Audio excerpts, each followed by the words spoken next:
Kantara hero danger లో ఉన్నాడా? ఆయనతో పాటు కుటుంబం కూడా ప్రమాదంలో ఉందా? ఆయనపై శత్రువులు కుట్ర చేస్తున్నారా? తెలియని దుష్ట శక్తులు రిషబ్ శెట్టి చుట్టూనే ఉన్నాయా? అదేంటి ఈ అనుమానాలు ఇప్పుడెందుకు వచ్చాయి అనుకుంటున్నారా?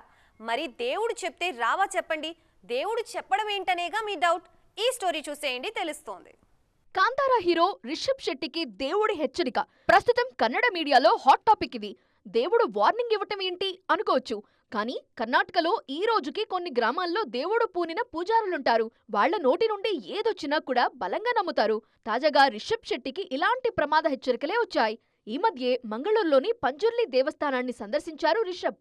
ప్రతి సంవత్సరం ఒక ప్రత్యేక దినాన ఉదయం 11 గంటల నుండి మరుసటి రోజు తెల్లవారుజాము 4 గంటల వరకు జరిగే వేడుకలో పాల్గొన్నారు రిషబ్ శెట్టి. కద్రి బరిబైల్ అనే ప్రాంతంలో ఇది జరుగుతుంది. ఈ పండుగ చివరిలో రిషబ్ శెట్టితో పంజుర్లి పూనిన పూజారి కాంతారా హీరోని హెచ్చరించారు. నీ చుట్టూ చాలా మంది శత్రువులున్నారు. నీకు తెలియకుండా ఉత్సాహంగా ఉల్లాసంగా చదువు సాగాలి, గొప్ప గొప్ప ఉద్యోగాలు సాధించాలి. Vignan deemed to be university. భారీ కుట్ర జరుగుతుంది.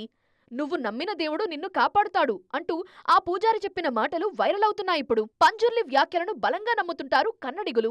తాజాగా రిషబ్ కు ఈ హెచ్చరిక రావటంతో అభిమానుల్లో ఆందోళన మొదలైంది.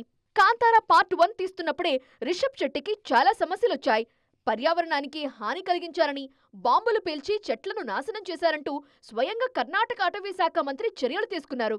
ఇక ఓ యాక్సిడెంట్లో చిత్ర యూనిట్కి గాయాలయ్యాయి. తాజాగా దేవుడి హెచ్చరికొచ్చింది.